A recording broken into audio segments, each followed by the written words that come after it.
السلام علیکم دوستو، آج ہم بات کریں گے پاکستان کے خوبصورت دارالحکومت اسلام آباد کی تاریخ کے بارے میں، جو نہ صرف اپنی خوبصورتی بلکہ منصوبہ بندی کے لحاظ سے بھی دنیا کے بہترین شہروں میں شمار ہوتا ہے۔ پاکستان جب 1947 میں قیام پاکستان کے بعد وجود میں آیا تو اس وقت دارالحکومت کراچی تھا، لیکن وقت کے ساتھ ساتھ یہ محسوس کیا گیا کہ ایک نیا دارالحکومت ہونا چاہیے جو ملک کے وسط میں ہو اور زیادہ محفوظ اور منظم ہو۔ اسی سوچ کے تحت 1960 کی دہائی میں ایک نئے شہر کی تعمیر کا فیصلہ کیا گیا اور اس شہر کا نام رکھا گیا اسلام آباد۔ اس شہر کا ماسٹر پلان ایک یونانی ماہر تعمیرات نے تیار کیا جس نے شہر کو جدید اور منظم انداز میں ڈیزائن کیا۔ اسلام آباد کو باقاعدہ طور پر 1967 میں پاکستان کا دارالحکومت بنایا گیا۔ یہ شہر اپنی خوبصورت سڑکیں، سرسبز ماحول اور پہاڑوں کے دلکش نظاروں کی وجہ سے بہت مشہور ہے۔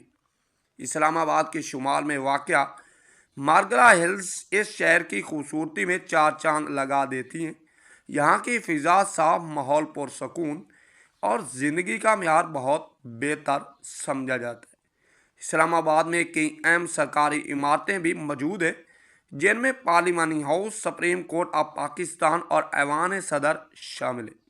اس کے علاوہ اسلام آباد کی پہچان بننے والی فیصل مسجد دنیا کی سب سے بڑی مساجد میں سے ایک ہے، جسے سعودی عرب کے شاہ فیصل کی مدد سے تعمیر کیا گیا۔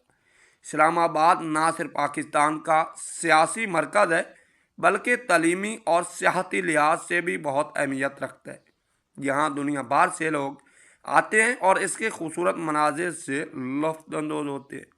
اسلام آباد اس وقت خطے کی اہم سفارتی سرگرمیوں کا مرکز بننے جا رہا ہے۔ یہاں ایران اور امریکہ جیسے ملک کے درمیان معاملات بھی اس کی اہمیت نمایاں ہو رہی ہے۔